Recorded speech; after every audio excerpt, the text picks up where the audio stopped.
All right, great now to be talking with Tony Beadle, Rockport Music's president and CEO once again, and mainly, as far as I'm concerned, so much associated with the Shalin-Liu. And Tony, welcome back. You're looking great, and springtime is here and the sun's out. Thanks, Rick. Glad to be with you again, of course. So exciting, man. I'll tell you, I took my son to a concert in October at the Shalin-Liu. We had to show our vaccination proof or whatever it was. We wore masks, but that was it. Everything else was beautiful. It was relaxed. It was a great concert. And even now, as we get into the middle of spring, it looks as though some of those restrictions have been relaxed a little bit. Well, yes, we still right now are checking vaccinations at the door, but masks are optional inside the building. And I would say a third to the half of people are still wearing them. That's what I was going to ask you. Yeah. Yes. We went to Disney in February, and the day we got there, the next day they lifted the mask mandate, and it was pretty freaky when you're in with so many people all around you in these lines. But a lot of people, continued to wear them, and most did not. So that's right. And we're all good. Tony, I have to tell you, the thing that grabbed me, and I realized that, wow, we are really back in schedule here, is when I saw the flyer that the Shalin-Liu put out, or Rockport Music put out, the first name that jumped right at me was Pinka Zuckerman. And it just blew me away, because I had just seen a special on Yitzhak Perlman, and he talked, with and about Pinka Zuckerman. Right. It's unbelievable. I mean, this is world-class stuff right here in Cape Ann. And Pinky was originally going to come earlier this spring, but we wanted him in the summer, and he was available. So it's all worked out. Yeah, he's a real treat and a very engaging person. So we're just delighted to have him here again. So. Well, I think the thing I want to point out is that how lucky we are in this area to have what you do. And maybe before we take a look at some of what you have lined up this spring and early summer, and then talk a little about the Jazz Festival, tell me a little bit about the business side of this thing and how it's gone, because there was a point when it really dipped low. You had to close, and then you said, okay, we're going to reopen, and that didn't happen. People bought tickets, you had to refund money. I mean, this went back and forth for a while. So maybe a little history about that and how it relates to the performers or their agents. Yes, well, that's a very good question. It's so complicated because it changed so frequently, but obviously we had to shut down, in March of 2020, and we waited it out for a few months, and then by the time the next summer came around, we started doing live concerts, but not before we'd started our virtual series, because I felt it was important to keep going and to keep our brand in the mind's eye of the public. And that worked out astoundingly well, because many great musicians had no place to go and perform. And we said, come up to Rockport and do a 45-minute concert for us, and we'll put it out there. So we had, we had some great things going on that way. And then one day we also had rentals of the hall where third parties were renting it and doing their own virtual streaming or recording projects, that kind of stuff. So in that category, I guess the best example would have been Yo-Yo Ma showed up for, he did a video to support a CD that he had made. And then even before, just as a sideline to that, even before pandemic had started, the movie Coda had come and filmed what is probably the most important scene in the movie on our stage, where the young woman in the picture auditions for Berklee College, although she was actually auditioning in the Shalin-Liu Performance Center. But that has been a big hit. Obviously, it won 3 Oscars, so we were delighted with that as well. But to answer your question, but I digress. Little by little, we came back. So by last summer, we had a socially distanced audience plan for each concert, and we did no intermissions, and of course masks and everything were required. And then we also had a 5 o'clock show and an 8 o'clock show, and they were shorter because of the intermission being eliminated. And that worked out really well. And then we by the time the fall came, we were back more or less to normal that way, but we weren't scheduling much, as much programming and content. And then to your question about artists and agents, that they were everybody was sort of waiting to see what was going to happen before they would commit to tours and coming and Right. playing. And the way that all turned out was because they didn't want to book and cancel, which had already happened 2 and sometimes 3 times. So they waited it out, and we were kind of worried about this summer at first because it was very hard to get answers.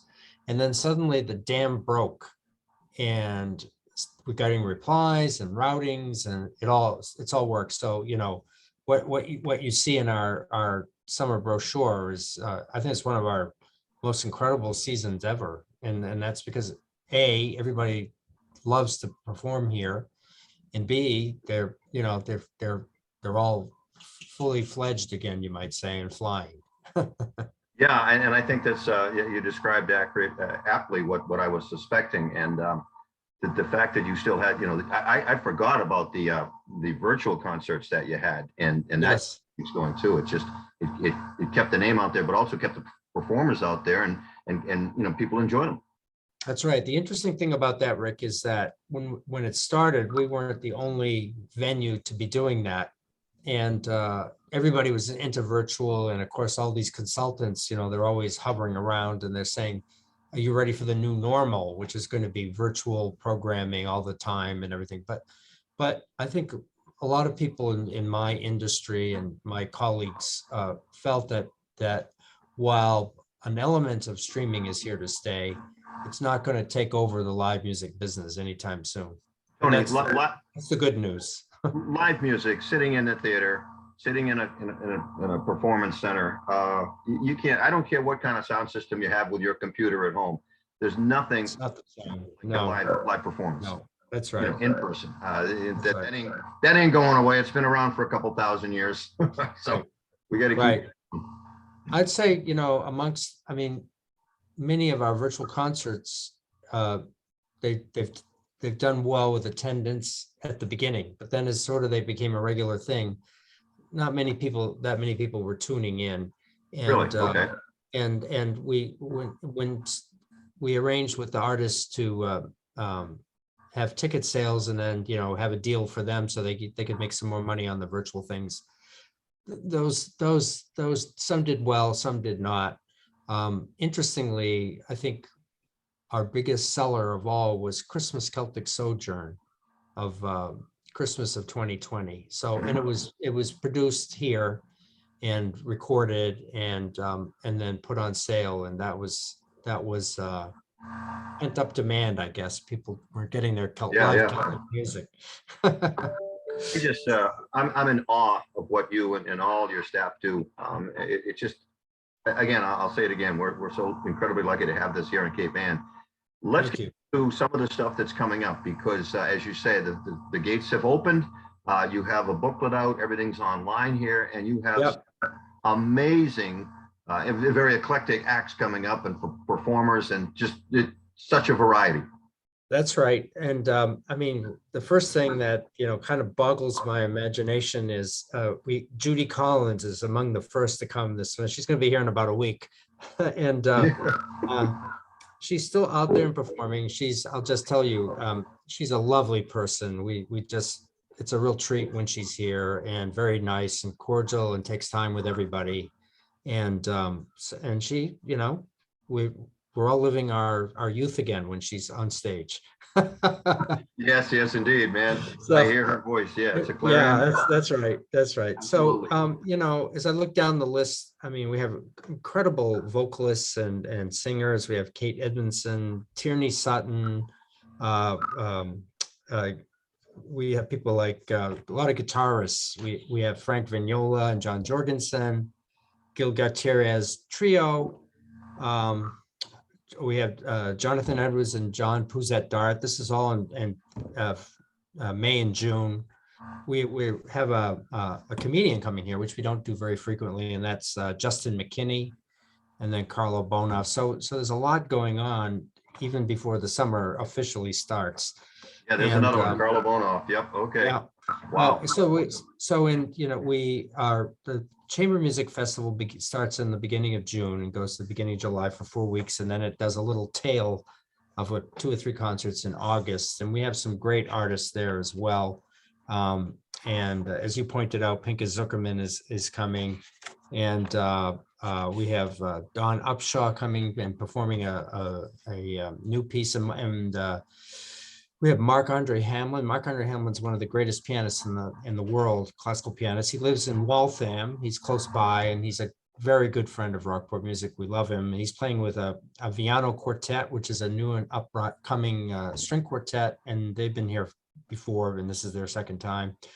And if my favorite one, I think there's so much, it's hard to say, but I think one that you should keep your eyes on is Xavier Foley, who's a double bass player, and I was a double bass player, so I can't help but loving this guy.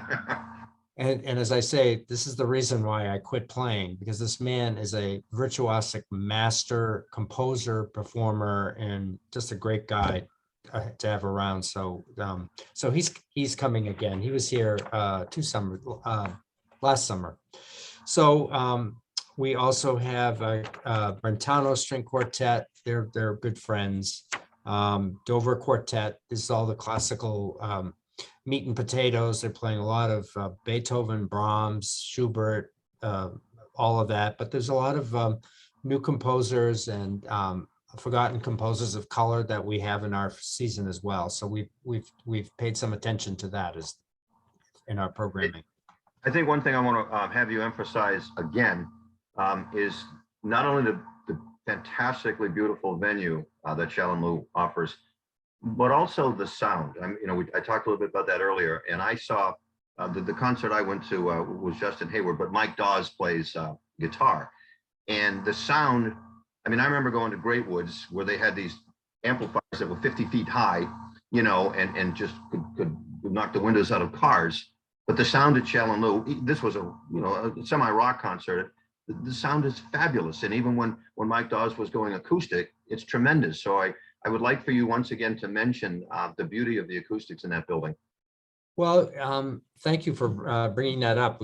I don't say I take it for granted, but I'm always delighted when people are enthusiastic about that, because it was designed for acoustic music initially, and the best recipe for that, if you go to look at a lot of great concert halls in the world, is that it's shaped like a shoebox, and the Shalin-Liu Performance Center is a big shoebox, and so that's you're already 2/3 of the way there, and then the materials that are used for the reflectivity or sound absorption both were very, with the acoustician that was engaged and the architect was very carefully considered. So the upshot of the whole thing, we have a very clear, honest, beautiful sound to anything that's on the stage. Now, when you add amplifiers, which some musicians want that's their thing, and they like a few more decibels than what a string quartet might produce, we've worked around the fact that hall is very live because of acoustic instruments. It has to get all the sound it can get, from the natural emanation from the instrument. But even with the amplifiers and with the cooperation of the artists, we have it at the level that is what they're kind of used to, but it's relative because then they're in a smaller room. And that, as you notice, that makes all the difference, because it's easy for them to go acoustic if they're going to do a number acoustically or solo piece, and it's undistorted and Exactly. just it picks up the characteristics of the room. Yeah, and they this particular band, the concert, they use very small amplifiers, and the sound was just absolutely incredible. Not offensive, but beautiful. All right, so tell me again now about the best way for people to get more information. Oh no, before we do that, what about the Rockport Jazz Festival? Well, the Rockport Jazz Festival is August 3rd through the 7th. And let me just go to that one and tell you about it. We're excited about this. Listen to these names: Fred Hirsch, the Bad Plus, Tia Fuller, Regina Carter, and Dee Dee Bridgewater with Bill Charlap. Now, if you're a jazz buff, I've just given you the mother load here. So, and again, it's just these artists want to perform, and they most of them, with the exception of one or two, have been here before, and that is. They're just, I think they're dying to come back, and they've come back, and then we finally have gotten some. Well, Dee Dee Bridgewater, we're excited to have her here. She's never been here, but they're living to come back. So instead of dying to come back, we made it this far. Let's keep it going. That's right. That's right. And so that's I think that's a really exciting weekend, and we hope everybody will come and have a listen. We also have our Celtic Festival, which is curated by Brian O'Donovan, and he has a fan base that just is ever growing with his radio show and his Sojourn concerts. And so he's here August 19th to the 21st. And what we love about Brian is, it's always exciting because he leaves all his decisions to the last minute. It drives us crazy, but he always delivers. He always delivers, and then some. So we're not worried, so. Hey, an off-the-wall question. How did you do in retaining staff during this whole pandemic thing?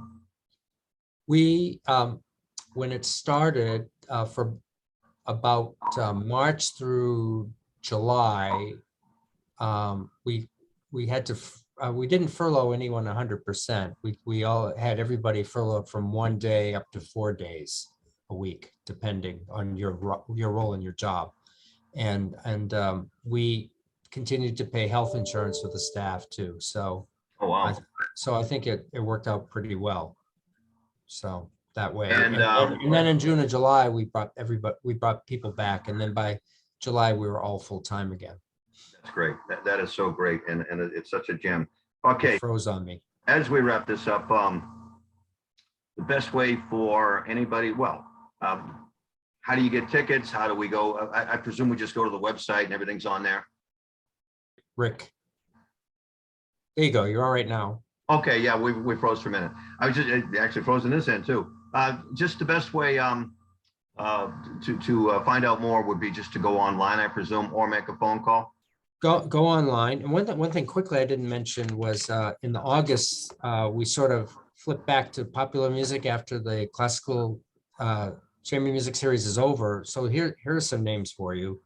Bella Fleck, Tom Rush, Paula Cole, Jordan Rudess, Martin Sexton, Grace Kelly, Ladysmith Black Mambazo, Naturally Seven, Ronan Tynan, one of the three Irish tenors, Sierra Hall, which a wonderful young singer. And then we have a couple more, couple of classical concerts in August. Most noted in that is the return of David DeVoe, our former artistic director of the Chamber Music Festival, is back with a recital with Andres Cardenas, the violinist, who is also a fixture here at Rockport Chamber Music Festival. I may be making this up, but I think David told me when I interviewed him, I think he said when he got up on the stage with the piano, he had to close the curtains in the daytime because it was just too distracting, the view. He just had a concert piano. It can be, but that's always, it's interesting you brought that up. That's always the decision of the artist. It's not our policy to have it open or closed. And and so some have reservations about it. Some have reservations about the sound bouncing off the glass. So it varies, but sometimes the audience is disappointed, but we sort of warn people too that might happen. So no, I can't. Yeah, I can't imagine anybody being disappointed going in there, Dave, Tony. I've been at least half a dozen times or more for various things, and it's just amazing. I thank you for taking the time. Yes, to answer your question, the website is the best place to go to look, and because keep up to date on everything. You can sign up for our email blasts there. You can order tickets, which is a great way to go. But our box office is open Tuesday through Friday. You can call up the box office if you have specific questions or preferences, or come in person too.